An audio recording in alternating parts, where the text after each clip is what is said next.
책이 있으신 분은 책을 펴셔도 되고요. 책으로는 15페이지에 해당되고요. 우리 자료는 1페이지 되겠습니다.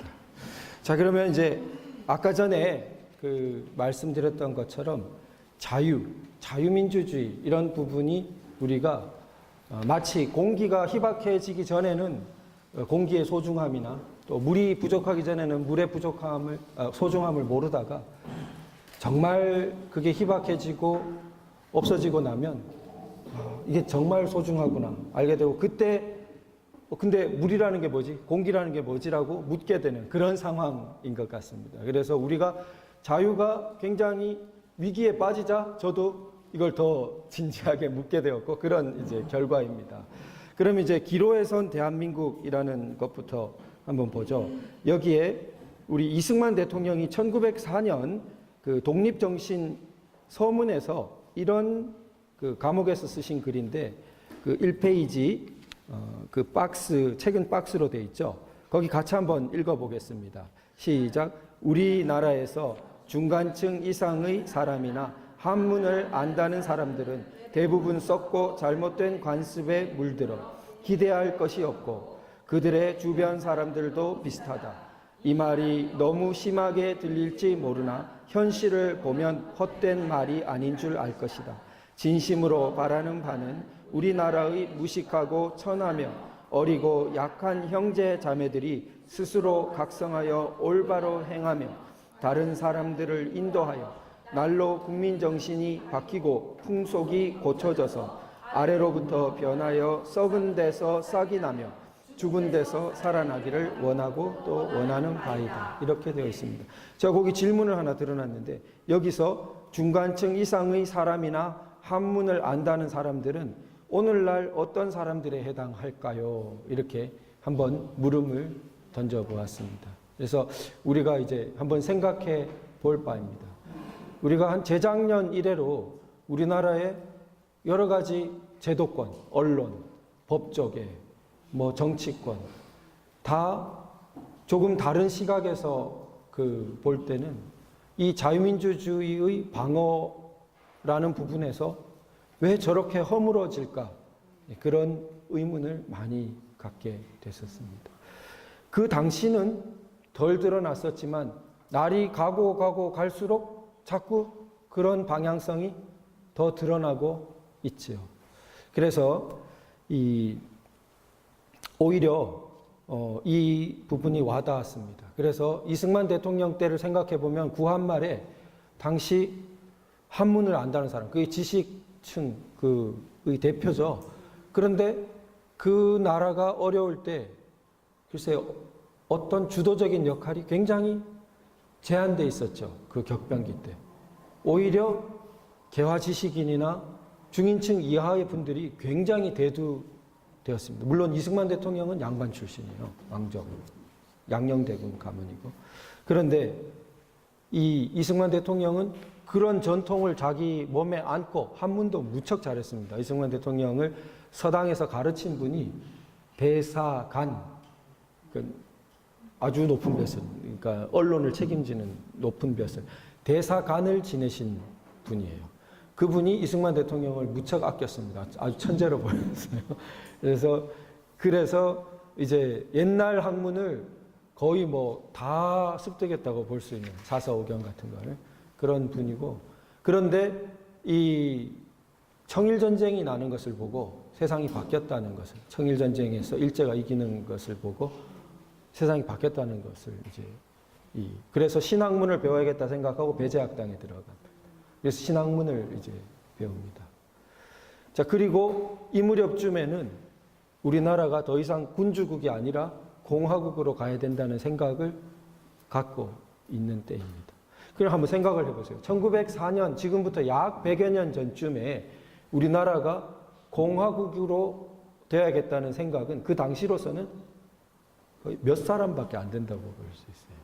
얼마나 외로운 길입니까? 근데 지금 보면 어때요?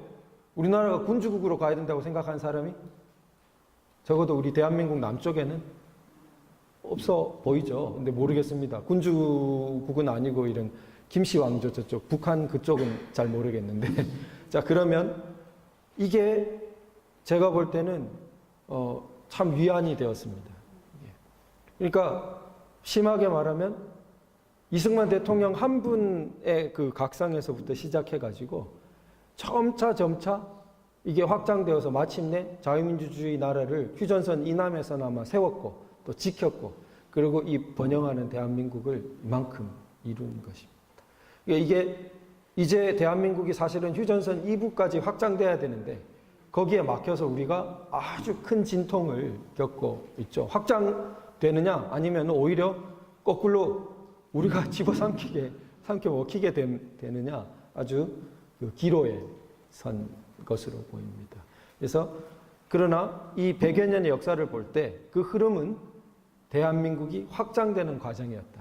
이렇게 보입니다. 이승만 대통령이 처음에는 이 민주공화국을 향한 이 꿈 이거 할 때는 아주 이렇게 외로웠지만 감옥에서 쓰고 있었지만 그 꿈은 한 사람의 꿈에 머물지 않았고 점차 돕는 분들이 많이 나타났고 주변에 예를 들어 하와이의 분들은 독립자금 엄청 대고 도운 거거든요. 수십 년간 독립운동을 도운 겁니다. 거의 독립운동의 기지라고 볼 수 있어요. 하와이의 그 농장에 일하러 가셨던 분들이 그쪽에서. 그래서 그런 분들의 후원 또 여러 그 조직 이런 것들이 이제 건국의 밑바탕이 되었고 결국 건국했고 그리고 이제 70년에 우리 길을 걸어왔습니다. 그런데 이승만 대통령은 굉장히 뛰어나신 게 그 밑에 보시면 인용문에 나라를 회의체에 비유해요. 그러니까 당시 이 서양에서도 뛰어난 학자들조차 나라를 국가를 회의체라고 생각할 수 있는 사람은 적었어요. 왜냐하면 나라라는 현상을 한마디로 말해봐라 했을 때 이 말을 중심으로 나라를 보기가 굉장히 어려워요. 나라를 보면은 그냥 눈에 보면 군대가 보이고 권력기관이 보이고 뭐 이런 큰 경제가 보이고 이렇게가 쉽지 말이라는 언뜻 보기에는 힘없어 보이는 이게 나라의 근본에 있다는 걸 굉장히 캐치하기 어려운 거죠. 그런데 이승만 대통령은 그 독립정신을 쓰던 1904년에 벌써 그거를 핵심을 간파했어요. 나라는 회의체다.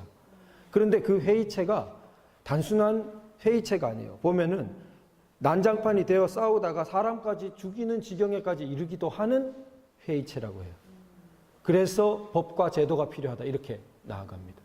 이것은 굉장히 이 책으로 그냥 단순히 국회에서 의논을 하는 것이 자유민주 체제다 배워서는 나올 수 없는 서술이에요. 생생한 깨달음입니다. 이것은. 그래서 아마도 제가 추측한데는 이제 그 뛰어난 전통을 다시 흡수하신 것 같아요. 그게 배제학당에서 있었던 성경을 보셨거든요. 이때 이제 스스로 이 신앙 체험을 하신 때예요. 그러니까 이 성경의 영향도 크지 않나. 이걸 말씀을 중심으로 이렇게 정치를 보는 것은 그런 부분도 있는 것 같습니다. 자, 그리고 그런데 우리가 처음에 대통령 그 안이 나오기 전에 자문안에서 자유민주적 기본질서라는 것에 자유를 빼려고 했어요. 그게 사실 민주당 그 발표 안에서도 나왔다가 실수라면서 수십 분 후에 이제 다시 발표하는 해프닝까지 있었습니다. 그런데 저항이 심하니까 대통령 안에서는 이제 포기했습니다. 그런데 흐름을 보면 일시적인 포기지 이 추진했던 사람들은 쭉 이것을 계속 지향을 갖고 있다는 그런 생각을 가질 수 있어요. 그래서 이 사람들이 지향을 가지는 왜 그러면 한사코 자유민주적 기본 질서에서 이 자유라는 것을 빼려고 할까? 그걸 이제 설명하고 있습니다. 우리 우선 헌법을 한번 확인해 보죠. 헌법 전문에도 자유민주적 기본 질서가 있고 헌법 4조에도 있습니다. 그런데 헌법 3조와 4조가 굉장히 중요합니다. 그래서 그 헌법 3조 나오는 우리 유인물로 3페이지. 책으로 어떻습니까? 제가 다시 한번 찍어드려야죠. 책으로는 19페이지입니다. 자, 3조 같이 한번 읽어보죠. 시작. 대한민국의 영토는 한반도와 그 부속도서로 한다. 이게 있기 때문에 탈북자는 우리나라 영토에 들어오는 즉시 대한민국 국민 자격을 자동으로 취득하는 것입니다. 이게 있기 때문에 북한의 김정은 정권은 괴뢰 정권입니다. 즉 합법적인 정권이 아닌 것입니다. 대한민국 한반도에서 유일한 합법 정부는 대한민국 정부라고 헌법이 규정하고 있는 것입니다. 그럼 남북 교류는 어떻게 하냐? 남북 교류에 관한 특별법이 있고 우리 헌법재판소의 태도가 북한의 지위의 이중성, 이중적 지위라는 이론을 펴니다. 즉 통일을 위해 교류도 하고 협력도 해야 할 때가 있는 성격도 있다. 그러나 근본적으로 북한 정권의 반국가 단체성은 여전히 유지된다. 그렇게 이중적 지위가 있다. 이렇게 유엔 동시 가입했는데 어떻게 되냐? 유엔은 국가로 상호 인정한 거 아니냐? 유엔 동시 가입이라는 것은 유엔과 가입한 국가 사이의 승인입니다. 유엔에 가입한 국가들 사이의 서로 상호 승인 문제는 거기에 제기되지 않습니다. 그래서 아주 승인하지 않는 국가, 상호는 승인하지 않는 국가들도 유엔에 동시에 가입되어 있을 수가 있는 겁니다. 유엔이라는 국제조약 기구와 그 국가 간의 승인 문제이기 때문에. 그래서 유엔 동시 가입이 있다고 해서 우리가 북한을 정상 국가로 승인한 것이 아니라는 것입니다. 헌법 바뀌지 않았습니다. 자, 그리고 헌법, 재헌헌법부터 유지되어 오고 있는 근본 조항입니다.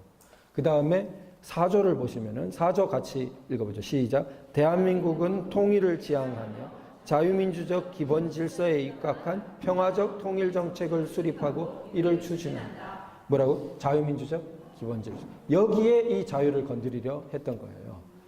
자, 왜 건드리려 하냐? 그 뒤에 보면 평화적 통일, 평화 너무 많이 듣죠. 그런데 평화 앞에 뭐가 있어요? 자유민주적 기본 질서에 입각한 평화예요. 만약에 자유민주적 기본 질서를 떼버리고 평화, 그게 우리 헌법이 말했느냐? 그렇지 않죠. 평화 하다가 자유민주적 기본 질서를 지우는 데까지 이르는 평화, 그것은 우리 헌법이 예정한 평화가 아닙니다. 그러나 의도적으로 그렇게 가려는 사람들은 있을 수 있어요. 그 사람들은 듣기 좋고 우리가 혹하기 쉬운 평화를 이야기하면서 어느새 그 앞에 있어야 될 자유민주적 기본 질서는 자꾸 망각을 유도하는 거죠. 망각 유도보다 더 적극적인 태도로 나갔던 게 자유를 빼버리려고 했던 거예요. 자, 자유를 빼면은 북한의 국호가 뭡니까? 조선 민주주의 인민공화국. 민주주의란 말은 거기도 있어요. 공산주의 나라치고 민주주의란 말 안 쓴 나라가 없어요. 자기네가 민주주의라 그래요. 자유민주주의하고 그 민주주의하고 같냐 이거예요. 그것도 민주주의고 우리도 민주주의면 민주주의라는 실체가 뭔지가 굉장히 공중에 떠버리죠. 실체가 없어져 버립니다. 그 다음에 법적으로 어떤 게 있냐. 그래서 이제 헌법 3조 4조를 붙여보면 우리 헌법이 예정하고 있는 통일은 하나밖에 없어요. 어떤 통일이라고요? 자유통일. 명백하죠? 여기 보면. 자유통일이 아닌 연방제 통일이 우리 헌법이 예정할 수가? 이거 아무리 해석해봐도 그게 됩니까? 일국 이체제 통일이 우리 헌법적인 통일이 될 수가 있어요? 우리 어린 학생들이 봐도 될 수가 없죠? 체제는 하나죠, 여기 헌법에. 헌법을 무시하는 것입니다. 일국 이체제적인 통일을 이야기하는 시각은 우리 헌법적 질서와 다른 이야기를 하는 거예요. 그러니까 뭐를 바꾸고 싶어요, 오히려? 헌법을 바꾸는 거예요. 헌법을 잃어버리면 요새를 잃어버리는 거예요. 중국 예를 들어 중원을 맡고 있는 험한 요새들이 있었습니다. 그 관이라고 그래요, 중국에서. 그런데 그 관이 뚫려버리면 물밀듯이 북방민족이 중원으로 들어와 버리는 겁니다. 그런데 헌법은 그 험난한 관과 마찬가지예요. 저쪽 편에서 중원을 들어오고자 하는 입장에서 볼 때는 원수 중의 원수예요. 그 관 때문에 못 들어가고 있는 거예요. 그 관을 깨버리면, 그 관을 배신해서 넘겨줘 버리면 막을 수가 없어요. 이제는 중원으로 기마 민족이 다 들어와 버리면 짓밟는 거는 그건 뭐 시간 문제인 거예요. 실제로 요 나라 때 일어났던 일입니다. 관이 뚫리자 요 나라 이후에 어떻게 돼요? 요, 금, 원 차례로 다 휩쓸었죠. 요 이전에는 관을 막고 있었는데 요때 그 관이 뚫렸어요. 그 지들끼리 싸우다가 그 안에서 막고 있는 길이 네 분이 일어나가지고 요하고 내통해가지고 들어오게 해서 자기들 네 분의 도움을 받으려 하다가 그 네 분만 정리했겠습니까? 중원을 차지해버린 겁니다. 그래서 이게 우리 헌법은 그처럼 큰 의미가 있는데 단적으로 또 보면 국가보안법, 이것도 이 자유통일 싫어하는 사람들의 원수 중에 원수예요. 틈만 나면 국가보안법 폐지하자 그러고 그러면. 자, 국가보안법에 보면 5조, 6조, 7조, 8조 중심 조항들에서 다 첫째 줄 보시면 자유민주적 기본질서, 자유민주적 기본질서 다 들어있죠. 그러면은 이게 자유민주적 기본질서가 똑같은 표현으로 들어있죠. 헌법을 바탕으로 국가보안법이 있기 때문에 국가보안법을 함부로 폐지하지 못하는 겁니다. 왜냐하면 헌법 조항을 근거해서 나온 거기 때문에. 그런데 헌법에서 자유를 빼요. 그러면 헌법이 자유민주적 기본질서라는 조항이 없어진 것과 마찬가지예요. 그냥 민주적 기본질서로 바뀌었잖아요. 그러면 국가보안법에 자유민주적 기본질서를 달고 있는 조항들이 효력을 유지할 수 있을까요? 없다는 것입니다. 일단 헌법을 바꿔놓고 나면 지금은 국가보안법 이야기 하나도 하지 않죠. 하지 않는 것입니다. 의도적으로. 그러나 헌법이 바뀌고 나면 물밀듯이 그 이야기가 이제 나오는 것입니다. 헌법을 왜 바꿨겠느냐? 자유민주적 기본질서가 아니라 민주적 기본질서로 하는 게 맞다고 생각하고 바꾼 거다. 그런데 왜 하위의 법률에서 자유민주적 기본질서라는 표현을 유지하고 있어야 되냐? 이게 오히려 위헌적인 법률이다. 위헌 심판 막 제기되고 국가보안법으로 고발된 사람들은 당연히 위헌 소송 제기하죠. 위헌 법률 심판 받기가 아주 딱인 거죠. 그때 가서 후회해도 늦다는 거죠. 헌법 어떻게 되돌려요? 이미 바뀌어졌는데. 그래서 헌법을 바꾸려는 사람들은 일부러 그 헌법 변경의 심각성에 대해서 얘기를 하지 않는 것입니다. 그냥 뭐 별거 아닌 것처럼 하고 바꿔놓고 뭐죠? 권력을 차지하기 전까지는 총학생회 선거할 때 이런 말 저런 말 다 하다가 일단 총학생회장이 되고 나면 이제 싹 달라져. 표현, 태도가. 이제 권력 잃은 사람이 바보다. 뭐 이런 식의 태도로 권력이면 다다. 이런 식으로 태도가 돌변하는. 헌법 바꾸고 나면 돌변하는 것입니다. 이미 헌법은 바뀌어버렸으니까. 그때는 무수한 말이 나오는 겁니다. 한 글자 한 글자도 다 의미가 있게 돼요. 그때는. 이거 왜 바꿨겠느냐. 절대 헌법은 의미 없이 바꾸지 않는다. 그러니까 그 의미가 이거다. 이런 식으로. 자, 그래서 신문십답으로 우리가 조금 더 정리를 해봤습니다. 이걸 이렇게 한 이유는 우리가 교회에서 이렇게 배우고 나가도 또 이렇게 좀 뭔가 아는 듯한 사람이 와가지고 질문을 막 물으면 우리가 막 헷갈려요. 그래서 예상 질문들을 뽑아보는 거예요. 이렇게. 그래서 이 예상 질문들을 커버하고 있으면 대체로 못 벗어나요. 이제 우리가 이제 딱 그 대답을 해줄 수 있는 겁니다. 첫 번째로 보면 이런 게 있어요. 기존에도 자유가 빠진 민주적 기본 질서라는 게 헌법 조항에 있다 이거예요. 있는 걸 알아야 돼요. 있어요. 그게 어디에 있냐면 헌법 8조에 위헌 정당 해산 조항에 있어요. 즉 민주적 기본 질서에 위배되는 정당을 해산하려고 해요. 해산할 수 있다 이렇게 돼요. 통진당이 그래서 해산됐죠. 이 조항으로. 자, 해산할 수 있습니다.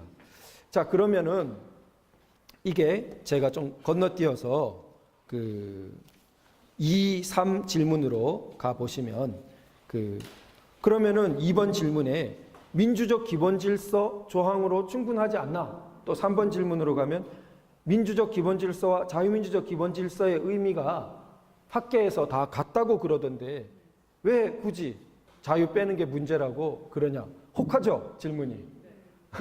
우리 앞부분까지만 듣고 밖에 나가면 이 질문 받으면 당황하겠죠? 그래서 제가 넣어놓은 것입니다.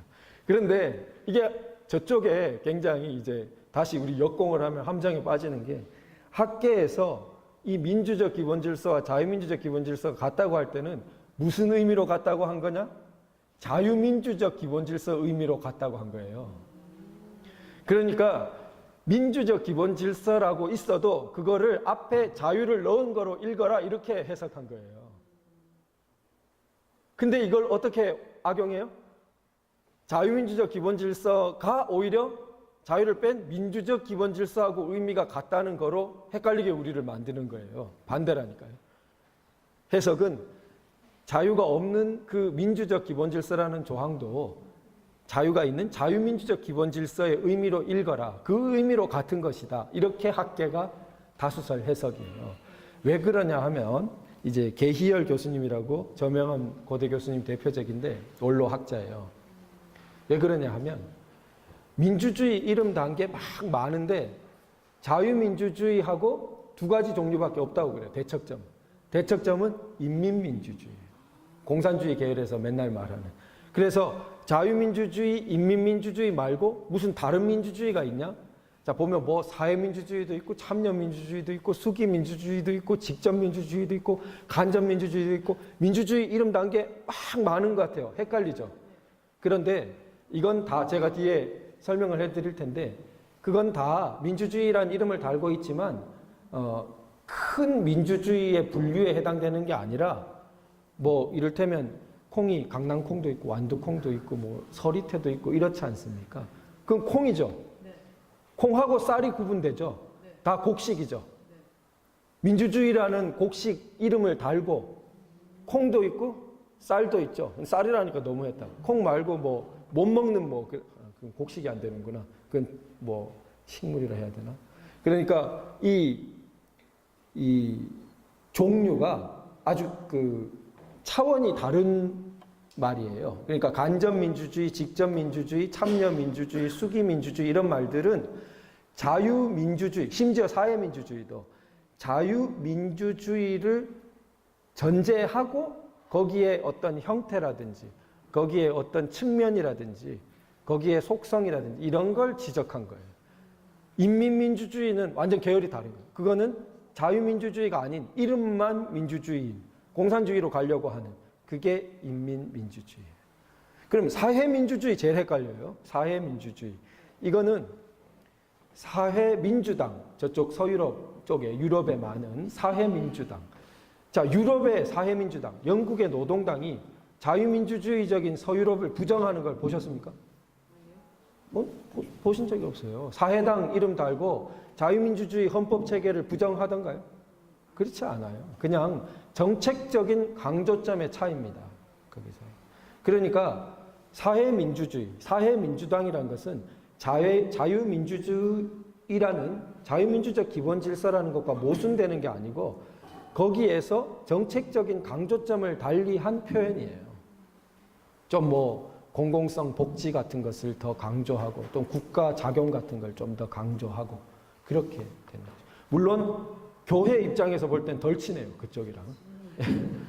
뭐 기독교 민주당도 있고 이렇기 때문에 교회 입장에서 볼 때는 그쪽이랑 덜 친한데 친교회적인 것은 아닌 경우가 많아요.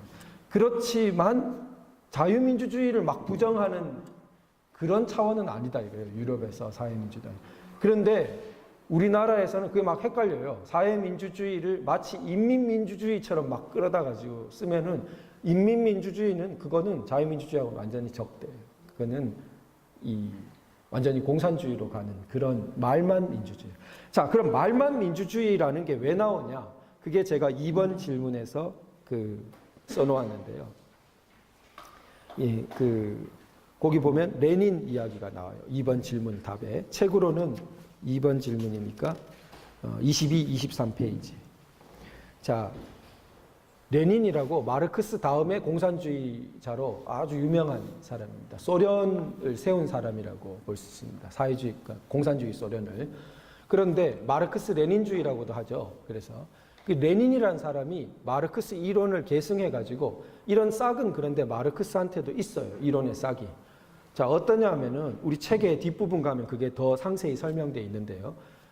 레닌의 유명한 저서에 국가와 혁명이라는 저서가 있는데 그 안에 내용에 이퀄 관계, 등식을 어떻게 정립했냐면 민주주의는 독재다. 이렇게. 그러니까 이게 이 공산주의의 용어 혼란 전술의 거의 극치, 용어를 파괴하는 이런 태도의 극치라고 보이는데요. 민주주의는 독재다. 이렇게 주장을 해요. 이 사람의 주장은 어떤 식이냐면 계급론에 의거해가지고 우리가 소위 생각하는 자유민주주의는 부르주아 계급한테는 민주주의고 프롤레타리아 계급한테는 독재다. 그러니까 앞얼굴은 민주주의지만 뒷얼굴은 독재다. 그러니까 한 몸뚱이다. 민주주의와 독재가. 즉 세상이 바뀌면 프롤레타리아 계급한테는 민주주의고 적대 계급인 부르주아한테는 그게 독재다. 그러니까 민주주의와 독재는 항상 같이 다닌다. 이게 한 몸뚱이다. 이렇게 가르쳐요. 이렇게 말합니다. 이것의 위험성이 대단합니다. 이 사상, 관념, 이념의 위험성은 그게 일단 작용하기 시작하면 어디 불나는 것보다 더 심해요. 이런 물질적인 위험성과 비교할 바가 아니에요. 이게 민주주의가 독재와 같다는 이 사상, 관념의 위험성은 바로 레닌 다음에 누가 오죠? 스탈린이 오는 겁니다. 스탈린은 수백, 수천만 사람들 수용소와 온갖 난리가 난 사람이에요. 그런데 레닌 다음에 스탈린이 오는 게 우연이냐 이거예요.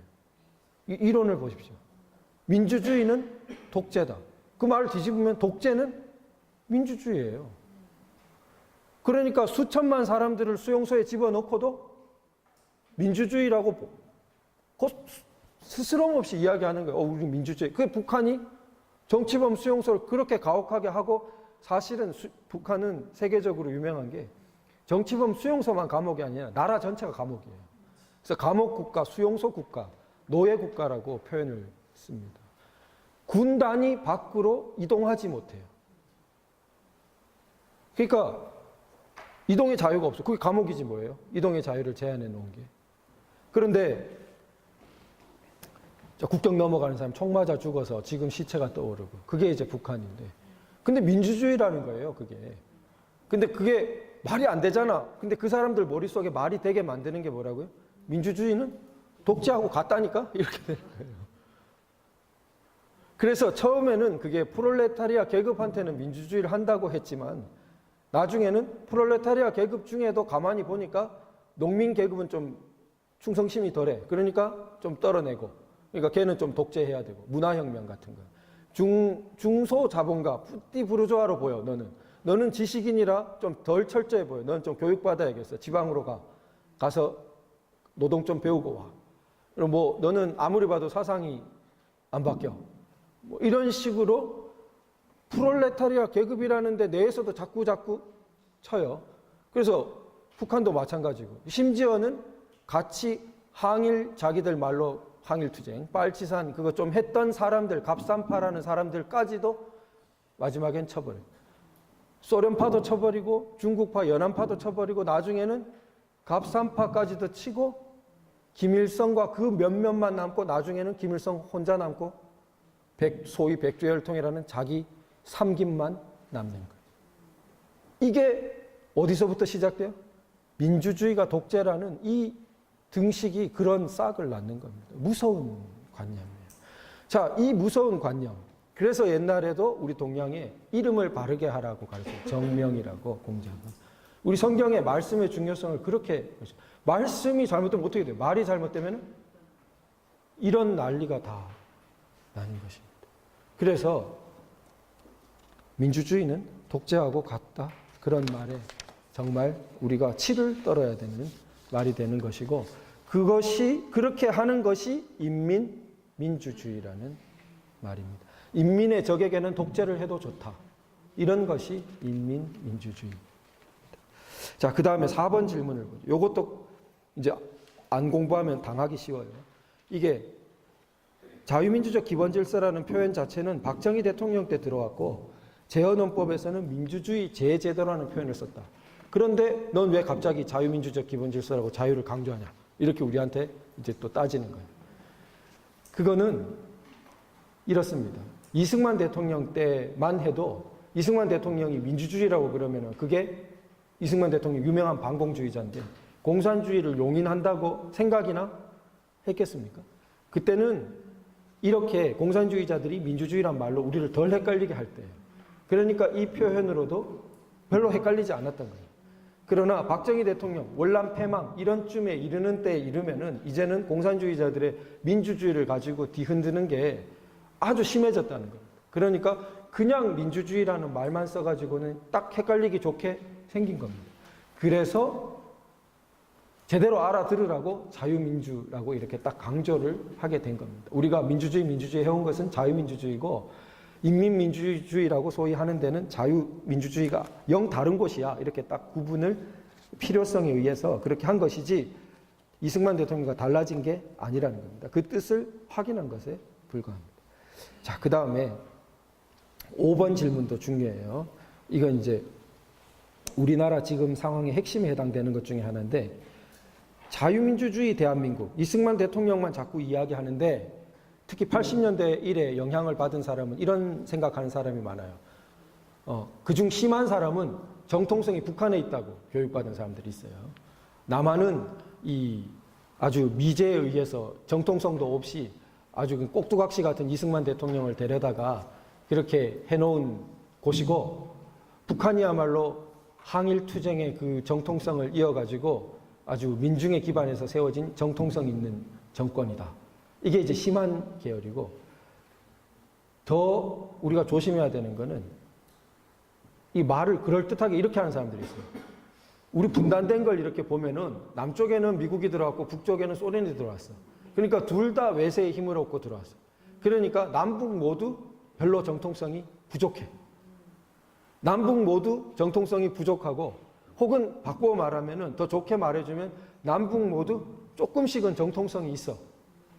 이렇게 말하는. 헷갈리기 쉽죠. 막 말이 되는 것 같아요. 더 막 합리적인 것도 같고 많이 배운 표시 나는 것 같고 솔깃해요. 자, 이게 새로운 이야기가 근데 아닌 거예요. 해방 공간 때도 사실 상당수 사람들이 이런 좌우 합작론을 펼쳤어요. 그때 당시 말로 그게 좌우 합작론. 즉 그때 좌가 공산주의 계열이고 우가 자유민주주의인데 그 두 개 어떻게든 힘을 합쳐서 좀 세워봐라. 우리 좌우가 합작할 수 있느냐? 합작이 안 돼요. 지금 앞에서도 보셨듯이 그런 스탈린처럼 하는 공산주의하고 자유민주주의하고 어떻게 동거를 합니까? 할 수가 없어요. 공산주의자들은 그걸 이용할 뿐이에요. 그게 레닌이 했던 방식이에요. 일단 자유민주주의적인 부르주아 민주주의, 그들 표현으로 제정 러시아, 황제가 있던 러시아를 일단 서양처럼 그런 자유민주 표방하는 입헌군주도 아니고 자유민주 표방하는 거로 바꿔놔요. 그 다음에는 다시 한번 뒤집어가지고 공산주의로 가는 겁니다. 단계적으로. 그러니까 일단 좌우 합작, 모택동이 어떻게 했어요? 일단 국공 합작. 그 다음에 일본 몰아낸 다음에 어떻게? 그 다음 국민당을 때려잡자. 이렇게. 그 뻔히 당한 거예요. 좌우 합작 표방하던 당시 지식인이 많았습니다. 거의 뭐 80%까지도 볼 수 있을 거예요. 엄청난 숫자의 지식인들이 그런 식으로 해서 월북한 사람도 자의로 월북한 지식인도 상당수 있습니다. 근데 말로가 어떻게 됐을까요? 그냥 한마디로 두 글자예요. 숙청. 그래서 그중 숙청을 면한 사람들은 그냥 농장에서 이렇게 그 유명한 시인 중에 백석이라고 있는데 이 사람 심한 이런 뭐 합작론자도 아니고 그냥 고향이 이북인 사람이에요. 그러니까 이제 가다 보니까 이제 북한에 가게 됐는데 그런 사람조차 용납하지 않죠. 그러니까 결국 농장에서 생을 마쳤는데 나중에 이 백석 씨가 요즘 교과서에도 실려 있고 그럽니다. 그 자기 쓴 시를 가지고 이렇게 불쏘시개 했다는 거예요. 그게 찾아갔던 사람한테 발견돼 가지고 몇 점 건져온 사람이 있습니다. 그게 말로예요. 좌우 합작의 말로를 역사에서 그렇게 보고도 또 당해야 되냐는 겁니다. 부분적인 정통성이 있다. 이 말은 꼬여서 어디로 가? 북한을 인정해 주는 쪽으로 끌고 가는 겁니다. 그리고 일국 이체제적인 연방제 비슷한 것이 좋다는 방향으로 끌고 가요. 그리고 일단 한 지붕 밑에 있게 해놓고 그 다음에 본격적으로 어떻게 되죠? 그 다음엔 이제 때가 되면 이제 나머지 처리하는 거죠. 그래서 우리는 정신을 똑바로 차리고 정통성은 유엔이 인정한 합법정부인 이승만 대통령과 세운 자유민주주의 대한민국 뿐이에요. 여기만이 우리 신앙의 자유를 인정했고 여기만이 우리 조국이에요. 그래서 이 자유가 휴전선 이북으로 확장되는 헌법 3, 4조의 자유통일을 생각해야지 다른 것은 다 쏘가 넘어갈 뿐이라는 것을 명백히 해야 됩니다. 자, 그 다음에 6번 보면은 이제 아까 제가 말씀드린 사회민주당 노선을 포괄하자면 그 자유 자꾸 들어가면 유럽에는 자유당, 사회당 이러니까 마치 자유 강조하면 사회민주당을 자꾸 배제하는 것 같으니까 안 좋잖아요. 이렇게.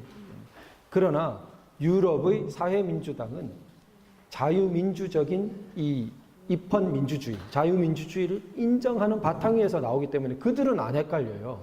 이게 이제 말이 리버럴 디모크라시인데 영어로 그 사람들은 리버럴 디모크라시하고 자기들 소셜 데모크래트 그 데모크래틱 파티하고 그게 모순되는 거로 생각하지 않는다는 거예요.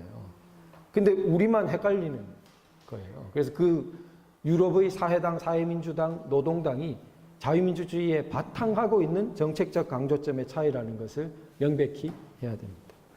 우리나라는 그게 헷갈려서 자꾸 자유민주 질서의 근본을 막 뒤흔들려고 하는 것으로 가는데 뒤흔드는 대표적인 게 법치주의를 흔들어요. 그리고 법치주의, 그 다음에 사유재산권 존중 이런 걸 뒤흔들어요. 사유재산권을 제한할 수도 있지만 그것은 법치주의의 엄격한 원칙에 따라가서 이루어져요. 적법 절차에 따라서.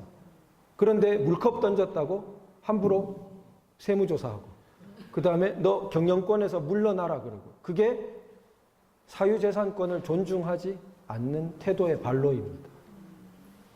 경영권이라는 것은 사유재산권의 일종이에요. 내가 주식을 몇 프로 갖고 있다도 재산권이지만 그 수치에 따라 한 회사를 경영할 지위를 갖고 있는 것도 재산권의 일종이에요. 그거를 빼앗아 버리려고 하는 것은 엄격한 절차가 아니면은 그게 함부로 이루어지기 시작하면 사유재산권의 질서가 허물어지는 거예요. 자, 사유재산권 왜 중요하냐? 제가 이 책 뒤에 있지만 우리가 자유민주주의, 그 다음에 법치주의, 사유재산권 존중. 사유재산권 존중하면 시장경제는 따라옵니다. 그러나 시장경제만 강조하는 데서는 사유재산권은 불분명해질 수 있어요. 왜냐하면 중국 보시면은 부분적으로 시장을 하는 것 같지만 사유재산권 존중이 아니에요. 그렇기 때문에 사유재산권 존중을 우리가 명심할 필요가 있고 이 서유럽의 영국의 또 근대 민주주의 이론의 초석인 로크 같은 사람이 그래서 재산을 아주 자유의 기초로 강조하는 것입니다. 재산, 생명 이런 것을. 자, 그러면은 사유재산권을 존중한 사회는 번영합니다. 그게 역사적으로 로마입니다. 로마는 2500년 전, 우리로 치면 고조선 까마득한 그런 때죠. 2500년 전에 개인들의 토지 소유권을 확고히 인정했습니다. 생각해 보시면 놀라운 거예요. 우리 삼국사기보다 더 옛날 시대에 개인들의 토지 소유권을 그 당시 큰 재산이죠. 가장. 그걸 인정한 겁니다. 그러니까 어떻게 됐어요? 토지 소유권을 확고히 인정했기 때문에 토지가 매매도 해야 되고 증여도 일어날 수 있고 그렇죠? 그래서 뭐가 발달했어요? 법이 발달해요. 그랬기 때문에 로마법이 발달했어요. 그래서 유럽 근대의 학자들이 보고 깜짝 놀랍니다. 로마법을 보고 어떻게 이처럼 근대적인 시민법이 그 옛날에 있을 수 있냐.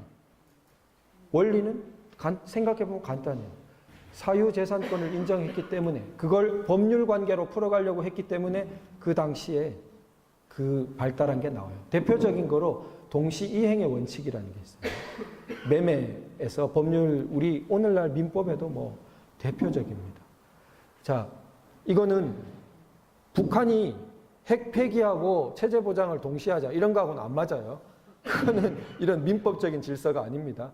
당연히 선핵 폐기예요. 그거는 하지 말아야 될 일을 해놓고 뭘 동시에 하자고 하는 거예요. 그냥 하지 말아야 될 일 했던 거를 원점으로 되돌려야지. 도둑이 물건을 제자리에 갖다 놓고 그건 무슨 조건과 뭐 대가를 논할 계제가 아니에요. 물건 그냥 제자리에 갖다 놔야지.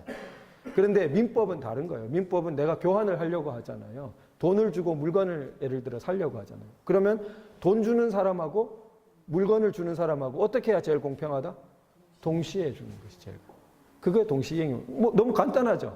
간단한데 이 간단한 원칙에서 파생될 수 있는 게 엄청나요. 어떤 사람이 예를 들어 나는 다 준비를 해갔는데 저쪽은 준비를 안 해왔어요. 그럼 어떻게? 약속 위반이죠. 계약 위반이죠. 그래서 내가 그 사람한테 손해배상을 청구할 수 있겠죠. 왜냐하면 동시에 이행해야 되는 게 맞는데 그걸 어겼으니까. 그런 식으로 뭐 수도 없습니다. 이게 방대한 것이. 그래서 이처럼 그런데 그런 것의 뼈대가 어디에서 나왔다? 로마법에서 이미 확고하게 돼 있었다. 자, 그럼 발달한 것은 뭐에서? 사유재산권을 존중하는 데요. 이게 사유재산권을 존중한다는 게 인간의 본능에 반합니다. 그래서 왜냐하면 인간의 오랜 문화는 집단주의적이에요. 그래서 지금도 그래서 물컵 던져서 세무조사하는 걸 당연하다고 이렇게 생각하게 되는 게 자연스러운 감정이에요. 그게 인간이 굉장히 노력해야 극복할 수 있는 태도지 그냥 놔두면 쉽게 극복되는 태도가 아니에요. 그러니까 함부로 또 이 전염시키기 쉽겠죠. 그런 태도를. 그거는 그냥 막 선동하면은 따라가기 쉬운 태도예요. 오히려 존중해줘야 된다. 미운 사람이어도 그 사람의 재산권을 존중해줘야 된다.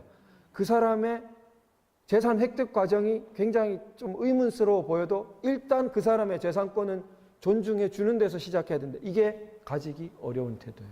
그러나 이걸 가졌던 사회는 번영합니다. 그래서 법이란 게 사후적으로 인식한 거예요. 아, 그걸 존중한 사회는 번영하더라. 혹은 번영한 사회가 그 시스템을 다 수출한 거예요. 그 유럽이 그래서 유럽 문화를 세계 각지로 수출했죠. 우리도 그래서 그 법칙을 받아들인 거예요. 그래서 그걸 받아들여서 우리도 옛날보다 사유재산권을 더 존중하게 된 겁니다. 그래서 그게 쉽지 않습니다. 그래서 우리가 원리를 따르는 것, 때로는 성경에서 하는 말씀, 인간 머리로 다 이해하기 어려운 게 있어도 성경 말씀이니까 그게 맞는 태도예요. 그렇게 한 사회가 번영한 것입니다. 그런데 번영을 하고 나면 생각이 달라져요. 그게 유럽과 미국이 오늘날 봉착한 동성애 문제 같은 것이 대표적이에요. 로마 말기도 그런 게 심했습니다. 문화의 타락이나 부패가. 그리스 말기도 심했어요. 다 번영했던 사회들이에요. 그러니까 인간 사회의 패턴이 이렇게 영적인 각성이 오고 그 다음에 정신적이고 정치적인 어떤 그런 각성이 따르고 그러면 반드시 물질적인 번영이 뒤따릅니다. 우리 대한민국도 압축적으로 이걸 걸어옵니다. 그런데 그런 물질적 번영이 오면 항상 오만이 나타나요. 오만해져요. 그래서 이 번영의 근본이 됐던 걸 잊어버려요. 그거 없어도 될 것처럼 막 살아요. 자, 우리 오늘날 이 번영을 외국 사람들이 와서 다 한국 잘 산다 그러고 그런데 어때 투덜대 한국 헬조선 그러고 한국을 낳았던 진정한 기초가 되는 자유민주주의와 사유재산권 존중, 법치주의 같은 것들에 대한 존중하는 태도 다 망각하고 앞장서서 지켜줘야 될 사람들이 나 몰라라 하고 그럼 어떻게 돼요? 그 사회는 쇠락하는 것입니다. 그것이 역사가 보여온 반복적인 패턴이에요.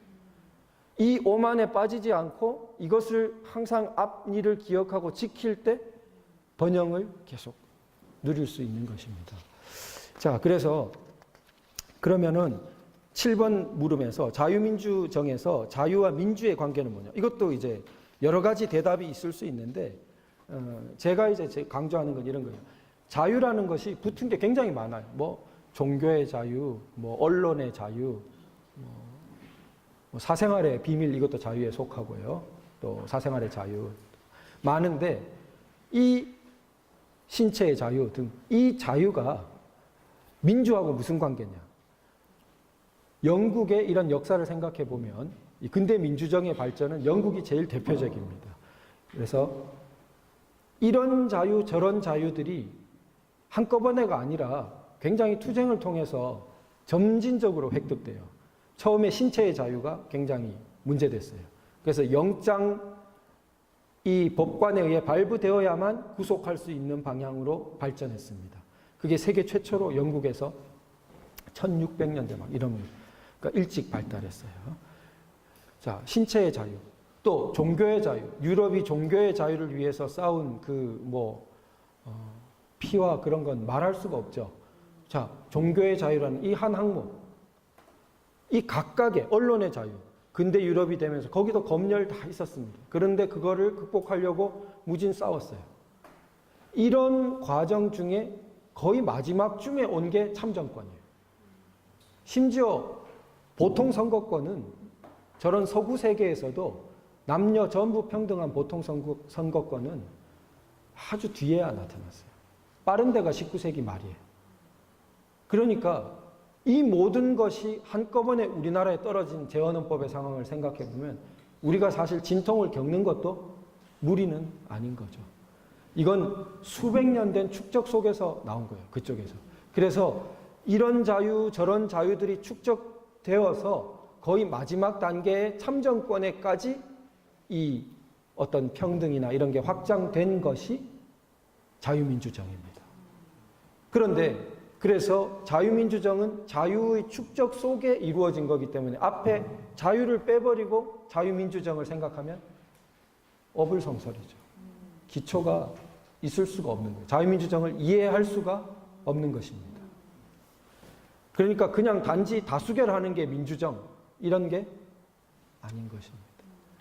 자유의 확대 속에서 정치 영역까지 자유가 확대된 것이 자유민주정의 민주라는 이름이에요.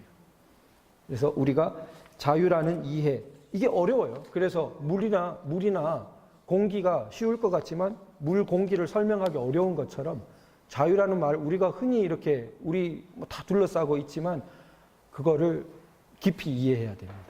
그러지 않으면 지금 위기이기 때문에 그래요. 자, 그러면 8번. 고대 그리스 민주정과는 어떤 관계예요?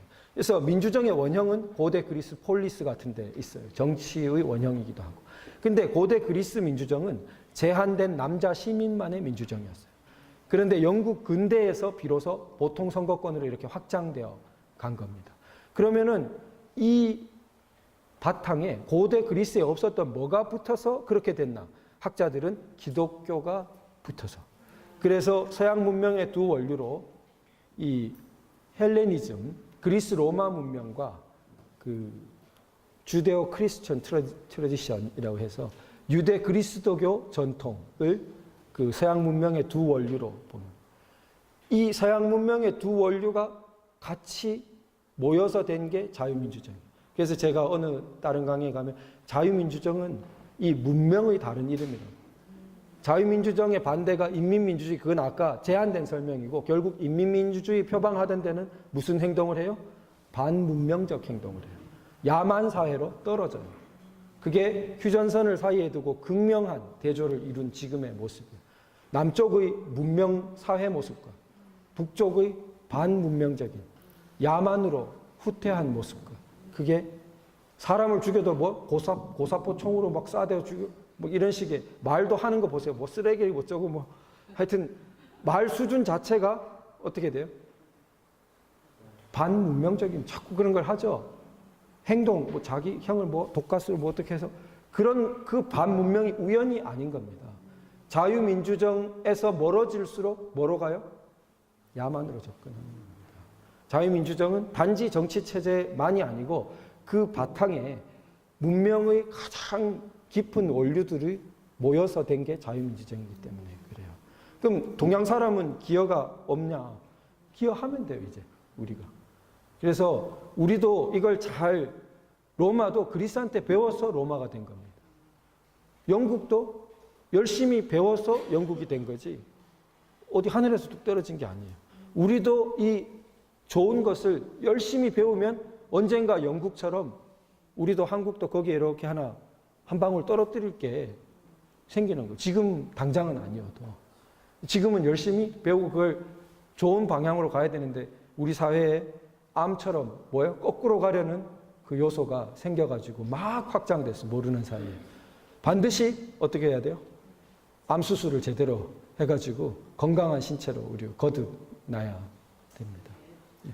그래서 이 9번에 아까 설명드린 수기민주주의, 이거는 이제 토론을 강조하는 겁니다. 하버마스라는 학자의 용어인데 이게 또 자기들 마음대로 쓰는 게 무슨 위원회 만들기 좋아해가지고 위원회, 원전, 뭐 탈원전 위원회 이게 수기민주주의라고 그래요. 그런데 사실 수기민주주의는 먼저 국가기관 내에서 먼저 합니다. 국가기관 내에서 대표적으로 국회에서 뭘 해야 돼요?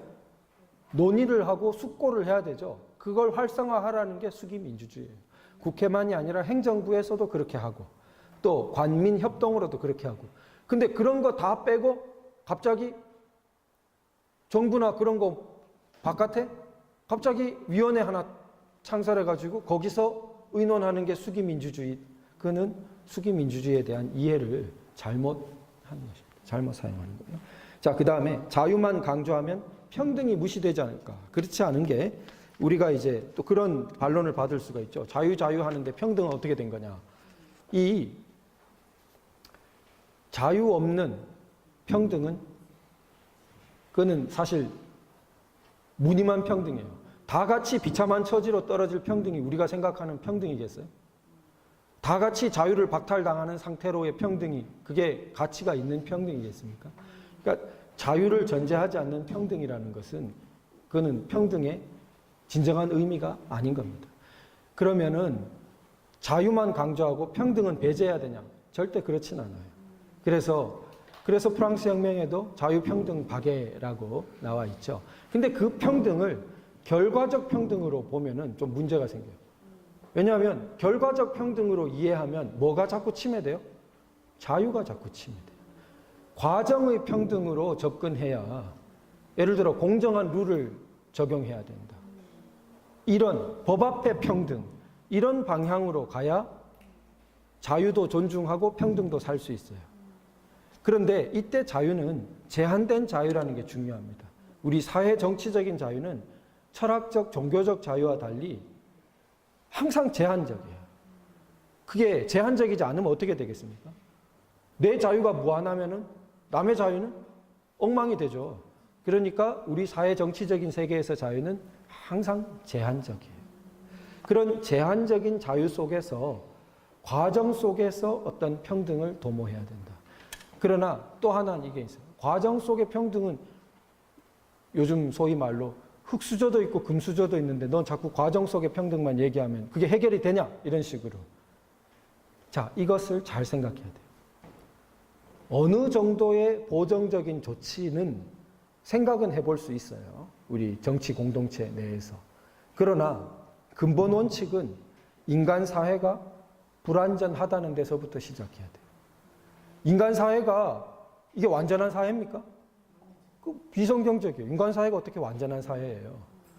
인간 사회는 완전한 사회가 될 수도 없어요. 그건 세상 종말인데. 자, 그러면은 세상 종말까지 인간 사회는 불완전한 사회인데 보다 완전할 수 있도록 지향하고 노력은 할 수 있겠죠. 그러나 불완전해요. 그러니까 불평등을 모두 없애버릴 수가 없죠. 불평등 요소는 있는 대로 다 없애버리겠다는 발상 자체가 현실을 무시하는 거예요. 그건 어디 우주에 있을 수가 없어요. 그러니까 어느 부모님한테 태어나기 마련인데 불평등이 없어요? 그걸 부정할 수가 없는 거예요. 근데 그걸 다 보정해야 된다고 생각하는 발상이 안 맞는 거죠. 그렇게 되면 필연적으로 자유의 침해로 들어갈 수밖에 없는 것입니다. 자, 그럼 그 정도까지 그러니까 조금 넘었습니다. 네, 그렇게 하고 네, 일단 마치겠습니다. 네, 감사합니다. 네, 질문을 그러면 해주시면.